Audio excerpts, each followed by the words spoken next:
সশস্ত্র বাহিনী দিবসের শিখা অনির্বাণে রাষ্ট্রপতি প্রধানমন্ত্রীর শ্রদ্ধা। ক্ষমতা দখলের হাতিয়ার হিসেবে কখনো এই বাহিনীকে ব্যবহার করেনি আওয়ামী লীগ, বললেন প্রধানমন্ত্রী। ইসি পুনর্গঠনে বেগম জিয়ার প্রস্তাব রাষ্ট্রপতির কাছে পাঠানো হবে, জানিয়েছেন ফখরুল। বিএনপির প্রস্তাব অযৌক্তিক ও অসাংবিধানিক, মন্তব্য ইনু। নারায়ণগঞ্জ সিটি কর্পোরেশন নির্বাচনে উৎসাহ উদ্দীপনায় চলছে মনোনয়নপত্র সংগ্রহ ও জমা। লেভেল প্লেইং ফিল্ড নিশ্চিতে কাজ করছে ইসি, দাবি রিটার্নিং কর্মকর্তার। রোহিঙ্গা ইস্যুকে পুঁজি করে সক্রিয় সন্ত্রাসী সংগঠন আরএসও, সতর্ক আইনশৃঙ্খলা রক্ষা বাহিনী। মিয়ানমারের সীমান্তরক্ষী বাহিনীর সঙ্গে যোগাযোগের চেষ্টা চলছে, জানালো বিজিবি। এবং চট্টগ্রামের ছাত্রলীগ নেতা ইরফানকে পরিকল্পিতভাবে হত্যার অভিযোগ স্বজনদের। বিচার দাবিতে বিক্ষোভ, অবরোধ, দিনভর শাটল ট্রেন বন্ধ।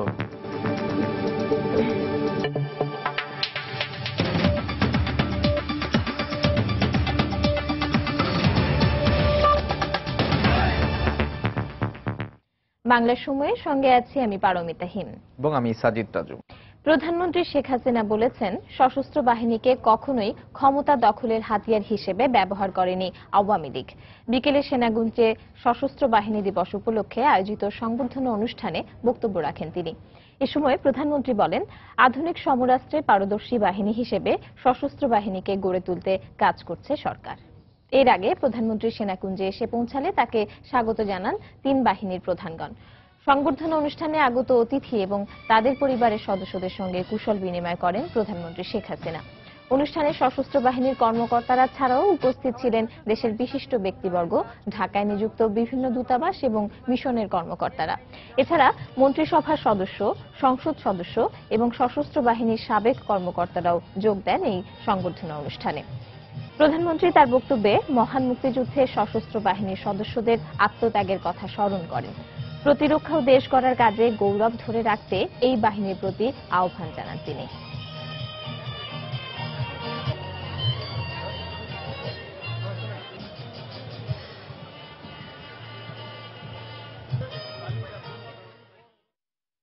আপনারা যেন শৃঙ্খলা পেশাগত দক্ষতা সর্বত্র প্রশংসিত হতে পারেন। দেশের প্রতিরক্ষা এবং দেশ গড়ার কাজে অবদান রেখে আমাদের সশস্ত্র বাহিনীর প্রতিটি সদস্য আপনারা আপনাদের নিজেদের গৌরব সমুন্নত রাখতে পারবেন, এর বিশ্বাস আমার আছে। বাংলাদেশ আওয়ামী লীগ যখনই ক্ষমতায় এসেছে আমাদের সশস্ত্র বাহিনীর সার্বিক উন্নয়নে কাজ করেছে, কারণ আমরা গণতন্ত্রে বিশ্বাস করি। সশস্ত্র বাহিনীকে কখনো আমরা ক্ষমতা দখলের হাতিয়ার হিসেবে ব্যবহার করিনি বা ক্ষমতা দখলের হাতিয়ার হিসেবে ব্যবহার করে বারবার কু করে সশস্ত্র বাহিনীর শত শত অফিসার সৈনিকদের হত্যাকাণ্ড আমরা ঘটাইনি। বরং আমরা যখনই সরকারে আসি আমাদের আন্তরিকতা থাকে যে কিভাবে দেশকে আমরা উন্নত করব, সমৃদ্ধশালী করব, মর্যাদাশীল করব এবং বাঙালি জাতি আমরা যুদ্ধে বিজয় অর্জন করে বিজয়ী জাতি হিসেবে বিশ্ব দরবারে কিভাবে মাথা উঁচু করে চলব, সেইভাবেই আমরা এই দেশকে গড়ে তুলতে চাই। এর আগে সকালে ৭১-এ মুক্তিযুদ্ধে সশস্ত্র বাহিনীর শহীদদের স্মরণে শিখা অনির্বাণে ফুল দিয়ে শ্রদ্ধা জানান রাষ্ট্রপতি মোহাম্মদ আব্দুল হামিদ ও প্রধানমন্ত্রী শেখ হাসিনা। পরে সশস্ত্র বাহিনী দিবস উপলক্ষে সকালে ঢাকা সেনানিবাসে খেতাবপ্রাপ্ত মুক্তিযোদ্ধাদের সংবর্ধনা অনুষ্ঠানে বক্তব্য রাখেন প্রধানমন্ত্রী। এ সময় তিনি দেশের সার্বভৌমত্ব রক্ষায় সশস্ত্র বাহিনীর সদস্যদের যে কোনো প্রয়োজনে নিবেদিত থাকার আহ্বান জানান।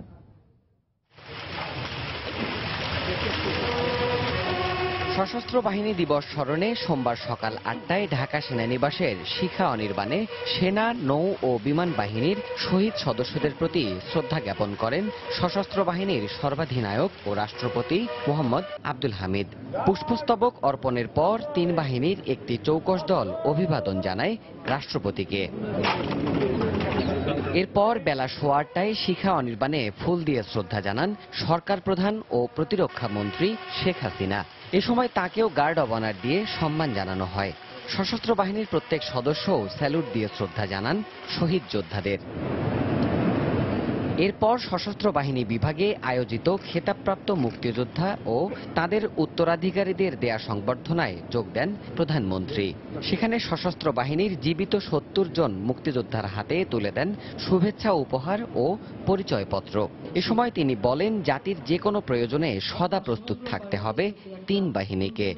সরকার সশস্ত্র বাহিনীর আধুনিকায়ন, ভৌত ও অবকাঠামোগত উন্নয়ন ও বিবিধ কল্যাণমূলক কার্যক্রম বাস্তবায়ন করে যাচ্ছে। এই অসাধারণ কর্মতৎপরতার ধারাবাহিকতা ভবিষ্যতেও দেশমাতৃকার সার্বভৌমত্ব রক্ষা সহ বহির্বিশ্বেও আপনারা সততা, নিষ্ঠা, দক্ষতার সাথে দায়িত্ব পালন করে বাংলাদেশের ভাবমূর্তি আরও উজ্জ্বল করবে বলে আমি বিশ্বাস করি। মুক্তিযুদ্ধের সঠিক ইতিহাস সংরক্ষণে সরকারের বিভিন্ন উদ্যোগ তুলে ধরে প্রধানমন্ত্রী বলেন, ভবিষ্যতে আর কেউ মুক্তিযুদ্ধের ইতিহাস বিকৃত করতে পারবে না। বাংলাদেশের স্বাধীনতা অর্জনে বীর মুক্তিযোদ্ধার অভূতপূর্ব অবদান কৃতজ্ঞতার সাথে স্মরণ করা আমাদের জাতীয় দায়িত্ব।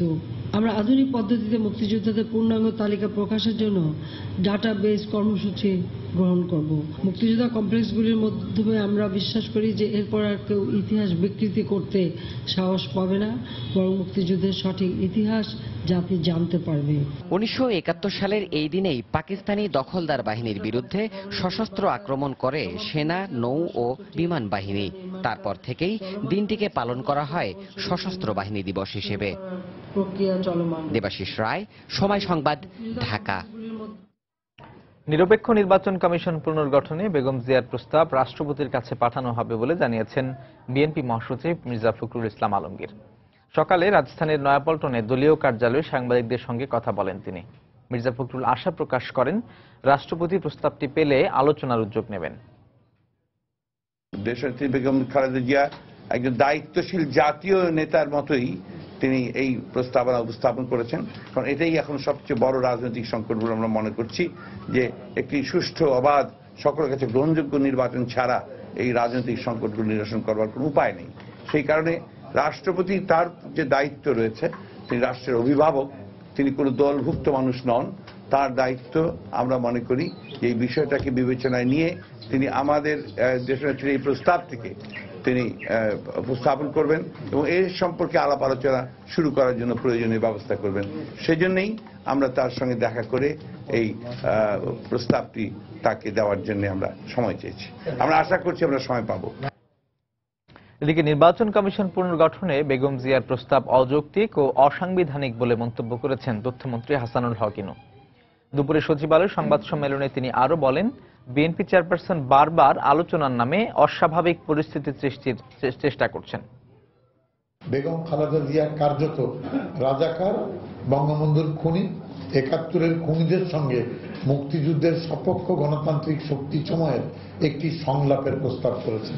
বারবার আলোচনা করতে হবে বলে তিনি দেশে অনিশ্চয়তা সৃষ্টি এবং সাংবিধানিক শূন্যতা তৈরি করতে চাইছেন। প্রতিরক্ষা বাহিনীর হাতে ম্যাজিস্ট্রিয়াল ক্ষমতা প্রদানের দাবি তোলা কার্যত প্রতিরক্ষা বাহিনীকে বিতর্কিত করার অপপ্রয়াস ছাড়া আর কিছুই নয়।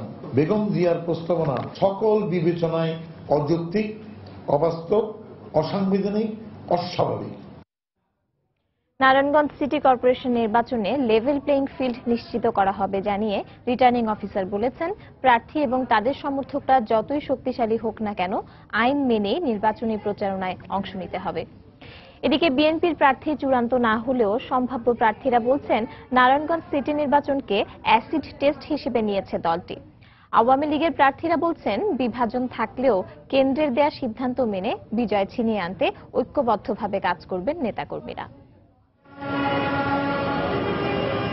প্রথমবারের মতো দলীয় প্রতীকে হতে যাচ্ছে নারায়ণগঞ্জ সিটি কর্পোরেশন নির্বাচন, আর এতে নৌকা ও ধানের শীষ প্রতীকেই হবে মূল প্রতিদ্বন্দ্বিতা। 4.25 লাখ ভোটারের এই নগরের প্রতিটি এলাকায় তাই নির্বাচনী আমেজ। আগামী 24 নভেম্বর মনোনয়নপত্র জমা দেওয়ার শেষ দিন হওয়ায় সোমবারও 27টি ওয়ার্ডের সম্ভাব্য কাউন্সিলর প্রার্থীরা মনোনয়নপত্র সংগ্রহ করেন। নির্বাচনকে কেন্দ্র করে জেলার রিটার্নিং কর্মকর্তা সাংবাদিকদের জানান, পরিস্থিতি স্বাভাবিক রাখতে প্রতীক বরাদ্দের দিন থেকেই নির্বাহী ম্যাজিস্ট্রেট মাঠে থাকবেন। আমার অবস্থানটি হবে সম্পূর্ণ নিরপেক্ষ, সকল ভোটার সমান সুবিধা পাবেন। আমরা লেভেল প্লেইং ফিল্ড তৈরি করব, আশা করি সেটি আপনারা ইতিমধ্যে দেখতে পাচ্ছেন। আর যেগুলি অন্য প্রশাসনিক বিষয় আছে, যারাই নির্বাচনের সঙ্গে যুক্ত হবেন তার পদবি যাই হোক, তখন উনি নির্বাচন কমিশনের কর্মকর্তার পদবি লাভ করবেন এবং তাকে অবশ্যই নিরপেক্ষভাবে কাজ করতে হবে।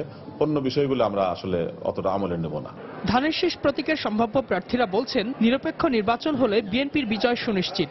আর নৌকা প্রতীকের সম্ভাব্য প্রার্থীদের দাবি বিভেদ ভুলে ঐক্যবদ্ধভাবে কাজ করলে জয় আওয়ামী লীগেরই হবে। নারায়ণগঞ্জ সিটি কর্পোরেশনটাকে আমরা একটা এসিড টেস্ট হিসাবে নিয়েছি যে আসলে সরকার এই দেশে গণতন্ত্র চায় কিনা এবং গণতান্ত্রিক শাসন ব্যবস্থায় বিশ্বাসী কিনা। সেই জন্য আমরা নির্বাচনে দাঁড়িয়েছি এবং জনগণ কিন্তু আমাদের পক্ষে আছে। এই দলে বিভাজন থাকবে বা মতভেদ মতপার্থক্য মান অভিমান থাকতেই পারে, থাকাটা অত্যন্ত স্বাভাবিক। কিন্তু যখন চূড়ান্ত মনোনয়ন আসে পার্লামেন্টের ভোট থেকে তথা আমাদের নেত্রীর কাছ থেকে, সেই সিদ্ধান্তকে আমরা সবাই সম্মানের সহিত আমরা মেনে নিই। ঐক্যবদ্ধ হয়ে আমরা কাজ করে নৌকার বিজয়কে আমরা অবশ্যই ছিনিয়ে আনব। গতকাল আওয়ামী লীগের মেয়র প্রার্থী হিসেবে সেলিনা হায়াৎ আইভীর পক্ষে মনোনয়নপত্র সংগ্রহ করেন তার ব্যক্তিগত সহকারী আবুল হোসেন। অন্যদিকে বিএনপির পক্ষে এখন পর্যন্ত কাউকে মনোনয়নপত্র দেয়া না হলেও আজ রাতে গুলশান কার্যালয় থেকে ঘোষণা করা হতে পারে প্রার্থীর নাম। ইজাজ সৌমিক, সময় সংবাদ, নারায়ণগঞ্জ। বাংলার সময় আরো থাকছে। স্থানীয় সরকার মন্ত্রণালয়ের বরখাস্তের আদেশ উচ্চ আদালতে স্থগিত। খুলনার মেয়র শপথে বহাল, 1 বছর 19 দিন পর ফের দায়িত্ব গ্রহণ। রোহিঙ্গা ইস্যুকে পুঁজি করে সন্ত্রাসী সংগঠন রোহিঙ্গা সলিডারিটি অর্গানাইজেশন আরএসও বাংলাদেশের সীমান্তবর্তী এলাকাগুলোতে অস্থিরতা সৃষ্টির চেষ্টা চালাচ্ছে বলে তথ্য রয়েছে আইন শৃঙ্খলা রক্ষা বাহিনীর কাছে। বিশেষ করে সশস্ত্র প্রশিক্ষণ নেয়ার পাশাপাশি কক্সবাজারের টেকনাফের দুর্গম এলাকায় পুলিশ ফাঁড়ি এবং আনসার ক্যাম্পগুলোতে হামলা চালিয়ে অস্ত্র লুটের পরিকল্পনা নিচ্ছে তারা। এই অবস্থায় আইন শৃঙ্খলা রক্ষা বাহিনীর অস্ত্র মজুদ রয়েছে এমন সরকারি সব স্থাপনায় সতর্কতা জারি করা হয়েছে। কক্সবাজার প্রতিনিধি সুজাউদ্দিন রুবেলকে সঙ্গে নিয়ে বিস্তারিত জানাচ্ছেন কমল দে। মিয়ানমারের সীমান্তরক্ষী বর্ডার গার্ড পুলিশের 3টি ক্যাম্পে আরএসওর হামলায় 19 জন নিহত হওয়াকে কেন্দ্র করে আরাকান রাজ্যে রোহিঙ্গাদের উপর অমানসিক নির্যাতন চালাচ্ছে মিয়ানমার বাহিনী। তাই নিরাপদ আশ্রয়ের আশায় রোহিঙ্গারা এখন বাংলাদেশ সীমান্তমুখী। এই অবস্থায় বাংলাদেশ সীমান্তে সন্ত্রাসী সংগঠনটি অস্থিরতা সৃষ্টির পরিকল্পনা করছে বলে জানিয়েছেন চট্টগ্রাম রেঞ্জ পুলিশের শীর্ষ কর্মকর্তা। তাদের আত্মীয় স্বজন ওই দেশে এইভাবে নির্যাতিত হচ্ছে এটি তারা জানতে পারলে তাদের যে আরএসও নামে একটি সংগঠন আছে সে সংগঠনে তারা যোগ দিয়ে আরো বিশৃঙ্খল পরিবেশ তৈরি করার চেষ্টা করতে পারে। কক্সবাজারের টেকনাফ সহ আশপাশের ক্যাম্পগুলোতে অবস্থানরত রোহিঙ্গাদের যেমন উস্কানি দেওয়া হচ্ছে, তেমনি বাংলাদেশের ইসলামী দলগুলোও নিজেদের অবস্থান সুসংহত করার জন্য মিয়ানমারের রোহিঙ্গা নির্যাতনকে সামনে রেখে ইস্যু তৈরির চেষ্টা করছে বলে অভিযোগ উঠেছে। এখানে যে 5 লক্ষাধিক রোহিঙ্গা আছে, ওখানে তো আরো অনেক কমান্ডার আছে, তারা তাদেরকে উস্কানি দিয়ে যে কোনো একটা অঘটন ঘটাতেও পারে। শরণার্থী আছে, তাদের উপর অত্যন্ত তীক্ষ্ণ নজরদারি স্থাপন করা জরুরি। ধর্মীয় মানুষের মধ্যে যে অনুভূতি আছে,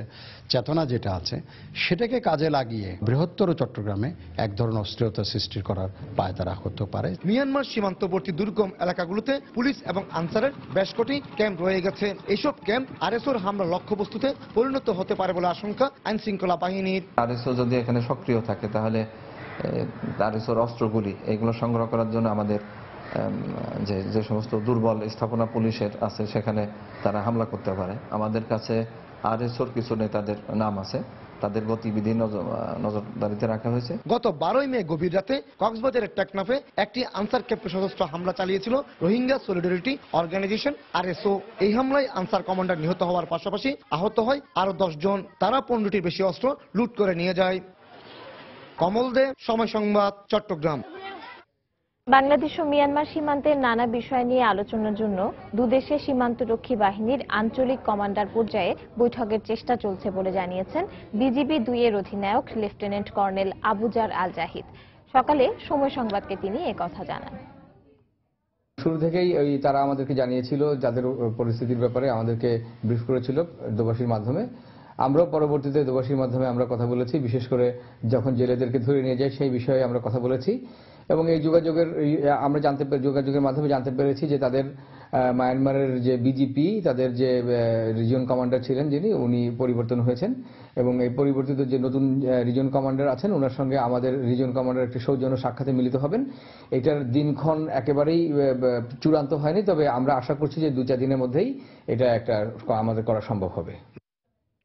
মিয়ানমারের রাখাইনে রোহিঙ্গা মুসলিম অধ্যুষিত আরও কয়েকটি গ্রাম পুড়িয়ে দেওয়া হয়েছে বলে দাবি করেছে মানবাধিকার বিষয়ক সংগঠন হিউম্যান রাইটস ওয়াচ। নতুন কয়েকটি স্যাটেলাইট ছবি বিশ্লেষণ করে তারা সোমবার এ তথ্য জানায়। 10 থেকে 18 নভেম্বরের মধ্যে নেয়া স্যাটেলাইট ছবিগুলো বিশ্লেষণ করে 5টি গ্রামের 8 শতাধিক স্থাপনা ধ্বংস করে দেওয়ার প্রমাণ পাওয়ার কথা জানায় হিউম্যান রাইটস ওয়াচ। এর আগেও মিয়ানমারের সেনারা 3টি গ্রামের বহু বাড়িঘর পুড়িয়ে দেওয়ার পাশাপাশি সেখানকার অধিবাসীদের উপর নির্যাতন চালায় বলে অভিযোগ পাওয়া যায়। 1.5 মাস ধরে চলা এই সহিংসতায় শতাধিক মানুষ নিহত ও বাস্তুচ্যুত হয় 30,000-এরও বেশি। গত মাসে রাখাইন সীমান্তে নিরাপত্তা চৌকিতে সশস্ত্র বিদ্রোহীদের হামলার পরপরই সেখানকার রোহিঙ্গা মুসলিমদের বিরুদ্ধে অভিযান চালিয়েছে মিয়ানমারের সেনাবাহিনী। এই সংকট সমাধানে বিশ্ব সম্প্রদায়ের আহ্বানের পরও কোনো দায়িত্বপূর্ণ উদ্যোগ নেয়নি বর্তমান এনএলডি সরকার। কেন্দ্রীয় ছাত্রলীগের সহ সম্পাদক দিয়াজ ইরফান চৌধুরীকে পরিকল্পিতভাবে হত্যার অভিযোগ করেছেন তার স্বজন ও অনুসারীরা। ইরফান হত্যার প্রতিবাদে বিভিন্ন জায়গায় অবরোধের জের ধরে হামলার আশঙ্কায় দুপুর থেকে চট্টগ্রাম বিশ্ববিদ্যালয়গামী শাটল ট্রেন চলাচল বন্ধ রাখা হয়েছে। ভোরে দিয়াজের লাশ ময়নাতদন্তের জন্য চট্টগ্রাম মেডিকেলে নেওয়া হয়। এই সময় নগরীর প্রবর্তক মোড় এলাকায় সড়ক অবরোধ করে বিক্ষোভ করে তার অনুসারীরা। এতে সড়কে যান চলাচল বন্ধ হয়ে দীর্ঘ যানজটের সৃষ্টি হয়। এ সময় দিয়াজ হত্যায় জড়িতদের গ্রেপ্তার করে দৃষ্টান্তমূলক শাস্তির দাবি জানায় তারা। দীর্ঘ 3 ঘণ্টা পর পরিবার ও দলের সিনিয়র নেতাদের আশ্বাসে অবরোধ তুলে নেওয়া হয়। এ সময় তারা অভিযোগ করে বলেন, পরিকল্পিতভাবে দিয়াজকে হত্যা করা হয়েছে। এদিকে পরবর্তী সংঘাতের আশঙ্কায় চট্টগ্রাম বিশ্ববিদ্যালয়গামী শাটল ট্রেন বন্ধ রেখেছে কর্তৃপক্ষ।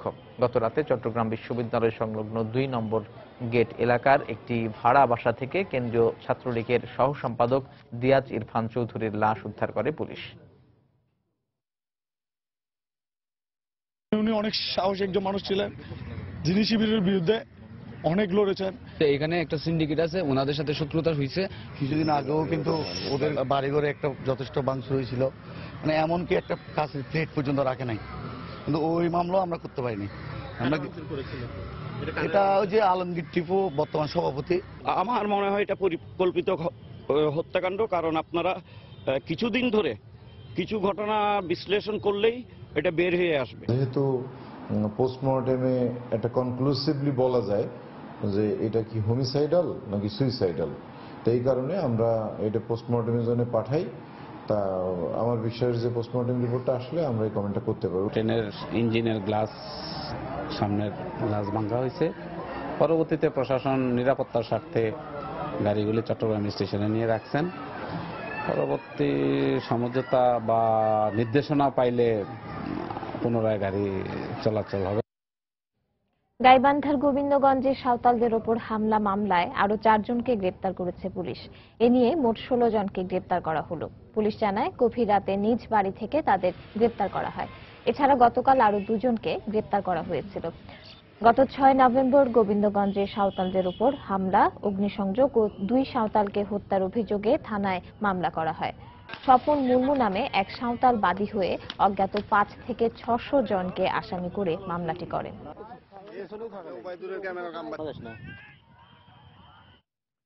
গাজীপুরের দিনাজপুরের পার্বতীপুরে ধর্ষণের শিকার 5 বছরের শিশু পূজার সফল অস্ত্রোপচার সম্পন্ন হয়েছে বলে জানিয়েছেন ঢাকা মেডিকেল কলেজ হাসপাতালের শিশু সার্জারি বিভাগের বিভাগীয় প্রধান অধ্যাপক আশরাফুল হক কাজল। তিনি জানান, সকাল 8:30 থেকে 12:30 পর্যন্ত ঢাকা মেডিকেলে তার অস্ত্রোপচার করা হয়। সবার মিলিত প্রচেষ্টাতে আমরা একটা সফল অস্ত্রোপচার করতে সক্ষম হয়েছি। এই মুহূর্তে যতটুকু হয়েছে, এটা যদি 100% সফল হয়, তাহলে এমনও হতে পারে যে তার আর কোনো অস্ত্রোপচারের প্রয়োজন হবে না। ও কিন্তু এখন অনেকটাই স্বাভাবিক। অ্যাটলিস্ট ও তো হাসতে ভুলে গিয়েছিল, এখন ওর মুখে হাসি দেখা যায়। বাংলার সময় আরো থাকছে। সিরাজগঞ্জের বঙ্গবন্ধু সেতুর কোল ঘেঁষে গড়ে ওঠা ইকো পার্ক এখন জেলার প্রধান বিনোদন কেন্দ্র। যথাযথ পরিকল্পনায় পার্কটি হতে পারে অন্যতম দর্শনীয় স্থান। হাইকোর্টের নির্দেশে পুনরায় খুলনা সিটি কর্পোরেশনের মেয়র পদে বহাল হলেন মনিরুজ্জামান মনি। দীর্ঘ 1 বছর 19 দিন পর আজ বিকেল 3টায় তিনি মেয়রের দায়িত্বভার গ্রহণ করেন। দায়িত্ব গ্রহণ করে তিনি কর্পোরেশনের সবার সহযোগিতা কামনা করেন। সকালে স্থানীয় সরকার মন্ত্রণালয়ের বরখাস্তের আদেশ উচ্চ আদালতে স্থগিত করা হয়। এর আগে খুলনা থানার একটি নাশকতার মামলায় 2015 সালের 2রা নভেম্বর প্রজ্ঞাপনের মাধ্যমে স্থানীয় সরকার বিভাগ মনিরুজ্জামান মনিকে বরখাস্ত করে। প্রজ্ঞাপনের বিরুদ্ধে হাইকোর্টে একটি রিট পিটিশন করেন মনি। পরে গত 7 জুন বরখাস্তের আদেশের উপর 6 মাসের স্থগিত আদেশ দেয় আদালত। এরপর এই স্থগিতাদেশের বিরুদ্ধে আপিল করে রাষ্ট্রপক্ষ। চলতি বছরে 13 নভেম্বর মামলাটি খারিজ করে দেন আদালত। 2013 সালে নির্বাচনে জয়ী হয়ে মেয়র পদে বহাল হন মনিরুজ্জামান মনি। রাজনৈতিক পরিস্থিতির কারণে আমাকে অফিস থেকে বাইরে থাকতে হয়েছিল। এই 1 বছর 2 সপ্তাহের কাছাকাছি হবে সময়টা। তো আবার আদালতের আদেশের প্রেক্ষিতে মন্ত্রণালয় সেটা বিবেচনা করেছেন এবং আজকেই তারা সার্কুলার দিয়েছেন। আমি খুলনাবাসীর পক্ষ থেকে মন্ত্রণালয়ের কর্তা ব্যক্তিদের কাছে আমি অনেক ধন্যবাদ জানাই। পটুয়াখালীর কলাপাড়ায় 165টি সরকারি ও রেজিস্টার্ড প্রাথমিক বিদ্যালয়ের মধ্যে অর্ধ শতাধিক বিদ্যালয়ে ভবনই ঝুঁকিপূর্ণ হয়ে পড়েছে। যে কোনো সময় ভবন ধসে ঘটতে পারে বড় ধরনের দুর্ঘটনা। এরপরও জীবনের ঝুঁকি নিয়েই পাঠদান কার্যক্রম চালিয়ে যাচ্ছেন শিক্ষকরা। তবে জেলা প্রাথমিক শিক্ষা কর্মকর্তা বলছেন, ঝুঁকিপূর্ণ সব ভবন মেরামতের জন্য বরাদ্দ চেয়ে ঊর্ধ্বতন কর্তৃপক্ষের কাছে প্রস্তাব পাঠানো হয়েছে। মনির হোসেন বাদলের তথ্য ও সুজন দামের ছবি নিয়ে ডেস্ক রিপোর্ট। পটুয়াখালীর কলাপাড়া উপজেলার 22 নম্বর দক্ষিণ পূর্ব ছোট বালিয়াতলী প্রাথমিক বিদ্যালয় দীর্ঘদিন সংস্কারের অভাব ও ঘূর্ণিঝড় রোয়ানুর আঘাতে ঝুঁকিপূর্ণ হয়ে পড়েছে বিদ্যালয়ের ভবনটি। তারপরও জীবনের ঝুঁকি নিয়েই বিদ্যালয়ের বারান্দায় ক্লাস করে যাচ্ছে কোমলমতি শিক্ষার্থীরা। একই চিত্র এই উপজেলার পক্ষিয়াপাড়া ও মাঝেরপাড়া সরকারি প্রাথমিক বিদ্যালয় সহ অর্ধ শতাধিক বিদ্যালয়ের। এর মধ্যে সবচেয়ে ক্ষতিগ্রস্ত 34টি স্কুল। এতে মারাত্মকভাবে ব্যাহত হচ্ছে শিক্ষার কার্যক্রম। বৃষ্টি হলে এখান দিয়ে পানি পড়ে, তাই আমাদের বই খাতা ভিজে যায়। আমাদের স্কুল ভাঙ্গা, ছাদ দিয়ে পানি পড়ে, তাই আমরা একটা নতুন স্কুল চাই। ঝুঁকিপূর্ণ থাকা সত্ত্বেও আমরা আমাদের ভবন নাই বিদায় ক্লাস করছি। স্কুলের কন্ডিশন এতই ভয়াবহ, যে কোনো সময় দুর্ঘটনা ঘটতে পারে।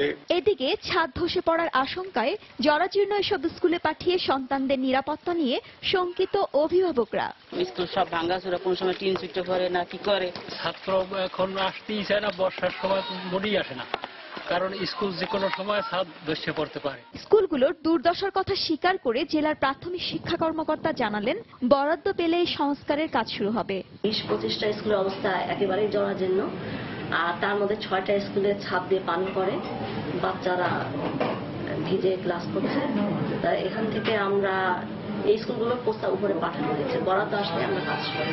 প্রাথমিক শিক্ষা অফিসের তথ্য মতে কলাপাড়া উপজেলায় 165টি প্রাথমিক বিদ্যালয়ে শিক্ষক রয়েছেন 710 জন ও শিক্ষার্থীর সংখ্যা প্রায় 42,000। সময় সংবাদ, পটুয়াখালী।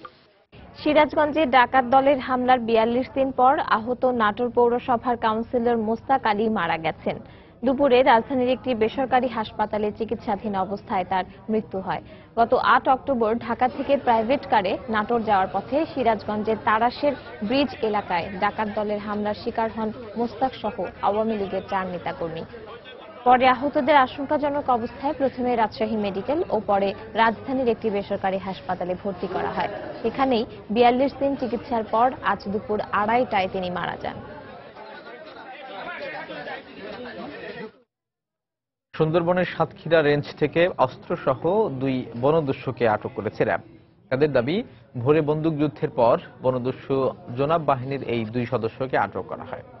পুলিশ জানায়, সুন্দরবনের ছোট কলাগাছিয়া পশুর খাল এলাকায় বনদস্যু জোনাব বাহিনীর সদস্যরা অবস্থান করছে এমন সংবাদের ভিত্তিতে ভোরে অভিযান চালায় র্যাব 8। এই সময় তাদের উপস্থিতি টের পেয়ে গুলি ছোড়ে বনদস্যু সদস্যরা। র্যাবও পাল্টা গুলি চালালে পালিয়ে যাওয়ার চেষ্টা করে তারা। এই সময় ধাওয়া করে 2 জনকে আটক করে র্যাব। ঘটনাস্থল থেকে 3টি 1 বন্দুক, 2টি শাটার গান ও কয়েক রাউন্ড গুলি জব্দ করা হয়েছে। পরে দুপুরে আটককৃতদের সাতক্ষীরার শ্যামনগর থানায় হস্তান্তর করে র্যাব। পাবনায় বিপুল পরিমাণ অস্ত্র তৈরির সরঞ্জাম সহ একজনকে আটক করেছে পুলিশ। দুপুরে পুলিশ সুপারের কার্যালয়ে এক সংবাদ সম্মেলনে এ তথ্য জানানো হয়। পুলিশ জানায়, সদর উপজেলার গাফুরাবাদ গ্রামে একটি বাড়িতে অস্ত্র তৈরি হচ্ছে এমন সংবাদের ভিত্তিতে সেখানে অভিযান চালানো হয়। এ সময় অস্ত্র তৈরির সরঞ্জাম এবং 50টি অসম্পূর্ণ রিভলভার জব্দ করা হয়। আটক করা হয় রেজাউল করিম নামে একজনকে। সেখানে অস্ত্র তৈরির কারখানা গড়ে তোলা হচ্ছিল বলে জানিয়েছে পুলিশ।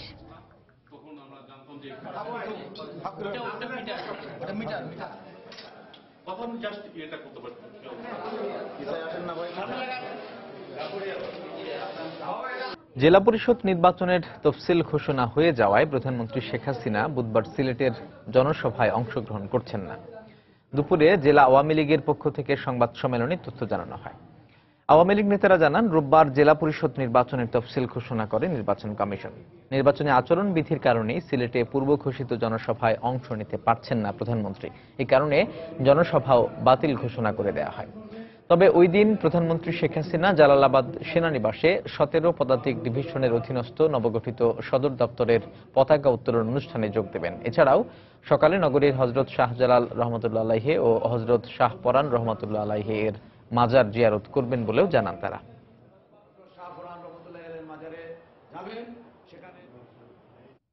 দিনাজপুরে 8 দফা দাবিতে মানববন্ধন করেছে বড়পুকুরিয়া কয়লাখনি এলাকার ক্ষতিগ্রস্ত 9 গ্রামের মানুষ। সকালে বড়পুকুরিয়া বাজারে ঘণ্টাব্যাপী এ কর্মসূচি পালন করা হয়। এতে ব্যানার, ফেস্টুন সহ শত শত নারী পুরুষ অংশ নেন। এ সময় বক্তারা অভিযোগ করেন, কয়লাখনির প্রভাবে পার্শ্ববর্তী 9টি গ্রামের ফসলি জমি সহ বাড়িঘরে ফাটল দেখা দিয়েছে। এ অবস্থায় ভুক্তভোগীদের ক্ষতিপূরণ সহ তাদের পুনর্বাসনের দাবি জানান বক্তারা।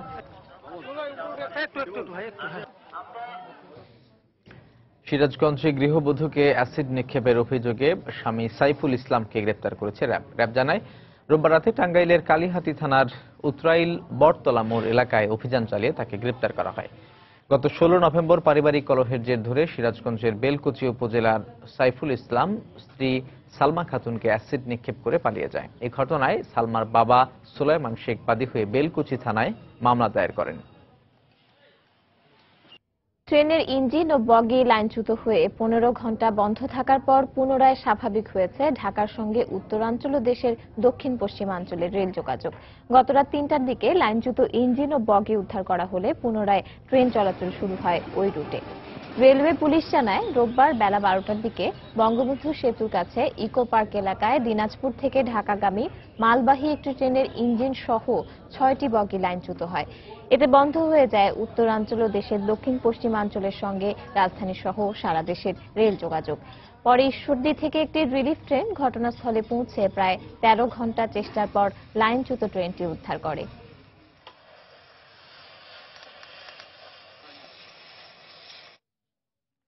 একদিন পেরিয়ে গেলেও যশোরে চুরি হওয়া নবজাতকের কোনো খোঁজ পায়নি পরিবার। এই ঘটনায় শিশুর বাবা বাদী হয়ে যশোর কোতোয়ালি থানায় মামলা দায়ের করেছেন।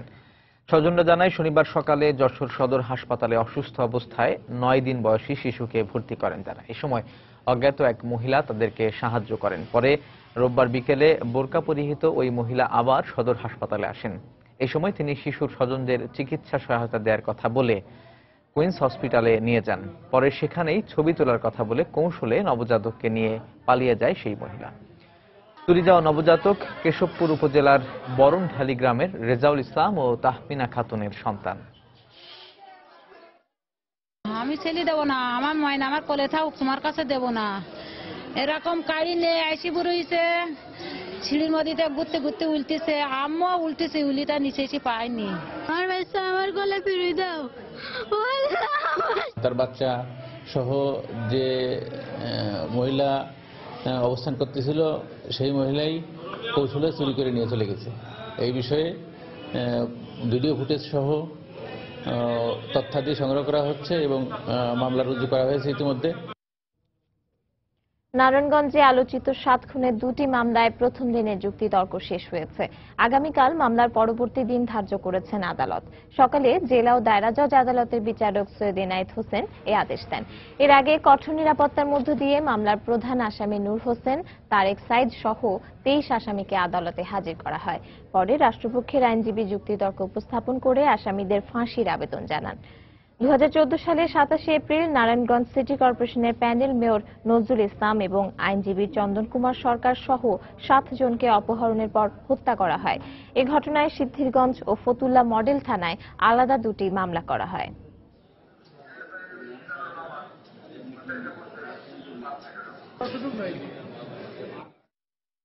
এই মামলায় আসামিদের বিরুদ্ধে 364, 302, 201, 109, 114 এবং মহামান্য উচ্চ আদালতের নির্দেশে যে 120 এর বি এবং 34 এইটা আমরা প্রমাণ করতে সক্ষম হয়েছি যে এরা অপহরণ করেছেন এবং হত্যা করেছেন, গুম করেছেন এবং ষড়যন্ত্র এবং পরিকল্পনা করেছেন পূর্ব পরিকল্পিতভাবে ঠান্ডা মাথায়।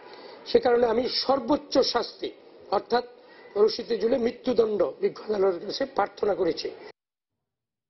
অদম্য ইচ্ছা শক্তির কারণে ৬৫ বছর বয়সে প্রাথমিক সমাপনী পরীক্ষায় অংশ নিলেন মেহেরপুরের বাসিরুন্নেসা। গতকাল সকালে পরীক্ষা শুরুর প্রথম দিনে হোগলবাড়িয়া মোহাম্মদপুর সরকারি প্রাথমিক বিদ্যালয় কেন্দ্রে পরীক্ষা দেন তিনি। হোগলবাড়িয়া পূর্বপাড়া সরকারি বিদ্যালয়ের শিক্ষার্থী বাসিরন। তার বিদ্যালয়ের প্রধান শিক্ষক জানান, বৃদ্ধ বয়স দেখে প্রথমবার তাকে ভর্তি করানো হয়নি। পরের বছর আবারও বিদ্যালয়ে ভর্তি হতে এলে প্রবল ইচ্ছা শক্তি দেখে তাকে ভর্তি করা হয়। এরপর থেকে প্রতিদিন ১ কিলোমিটার পথ পায়ে হেঁটে বিদ্যালয়ে আসা যাওয়া করেন বাসিরন। ঝড় বৃষ্টি হলে অন্য শিক্ষার্থীদেরকেও বিদ্যালয়ে না এলেও প্রতিদিন বিদ্যালয়ে উপস্থিত থাকেন তিনি। এছাড়া কখনো কখনো স্কুলের ফাঁকে সহপাঠীদের সাথে নানা রকম খেলাধুলায়ও মেতে ওঠেন। পড়াশোনায় মনোযোগী বাসিরন অল্পতে সবকিছু বুঝতে পারেন। পিএসসি পরীক্ষায়ও ভালো ফলাফলের আশা করছেন তিনি। এদিকে জেলা শিক্ষা বিভাগের মতে বাসিরনের এমন দৃষ্টান্ত বয়স্ক শিক্ষা কার্যক্রমকে আরো উৎসাহিত করবে।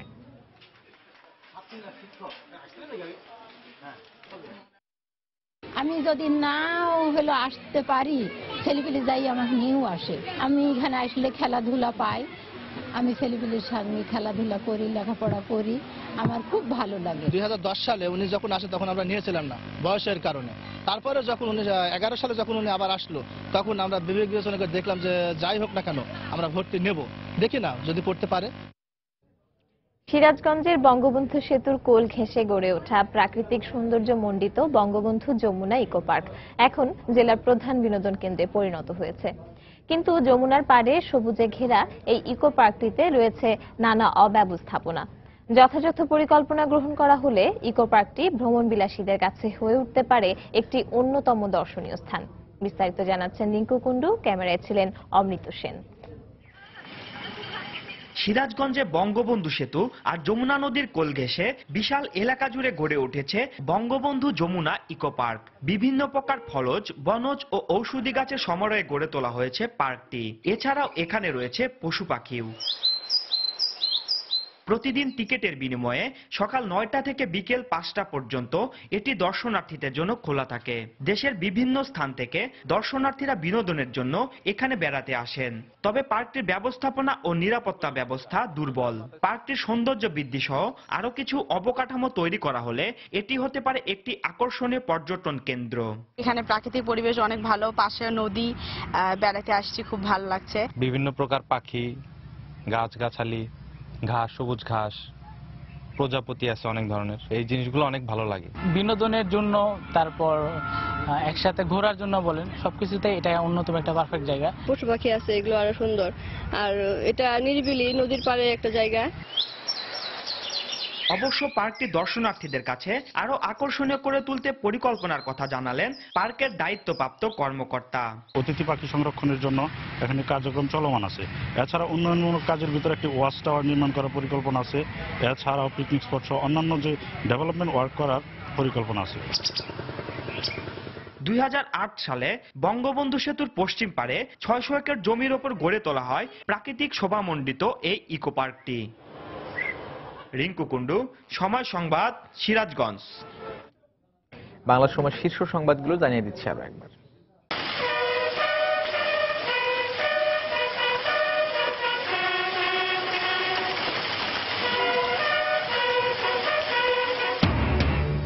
সশস্ত্র বাহিনী দিবসে শিক্ষা অনির্বাণে রাষ্ট্রপতি প্রধানমন্ত্রীর শ্রদ্ধা। ক্ষমতা দখলের হাতিয়ার হিসেবে কখনো এ বাহিনীকে ব্যবহার করেনি আওয়ামী লীগ, বললেন প্রধানমন্ত্রী। ইসি পুনর্গঠনে বেগম জিয়ার প্রস্তাব রাষ্ট্রপতির কাছে পাঠানো হবে জানিয়েছেন ফখরুল। বিএনপির প্রস্তাব অযৌক্তিক ও অসাংবিধানিক, মন্তব্য ইনুর। নারায়ণগঞ্জ সিটি কর্পোরেশন নির্বাচনে উৎসাহ উদ্দীপনায় চলছে মনোনয়নপত্র সংগ্রহ ও জমা। লেভেল প্লেইং ফিল্ড নিশ্চিতে কাজ করছে ইসি, দাবি রিটার্নিং কর্মকর্তার। রোহিঙ্গা ইস্যুকে পুঁজি করে সক্রিয় সন্ত্রাসী সংগঠন আরএসও, সতর্ক আইন শৃঙ্খলা রক্ষা বাহিনী। মিয়ানমারের সীমান্তরক্ষী বাহিনীর সঙ্গে যোগাযোগের চেষ্টা চলছে জানালো বিজিবি। এবং চট্টগ্রামে ছাত্রলীগ নেতা ইরফানকে পরিকল্পিতভাবে হত্যার অভিযোগ স্বজনদের, বিচার দাবিতে বিক্ষোভ, অবরোধ, দিনভর শাটল ট্রেন বন্ধ। এই ছিল বাংলার সময়। যে কোনো খবর পেতে ভিজিট করুন সময়নিউজ.tv। এছাড়া এইমাত্র পাওয়া খবর আপনার মোবাইলে পেতে SMS করুন *BN লিখে পাঠিয়ে দিন 1624 নাম্বারে। সঙ্গে থাকুন সময়।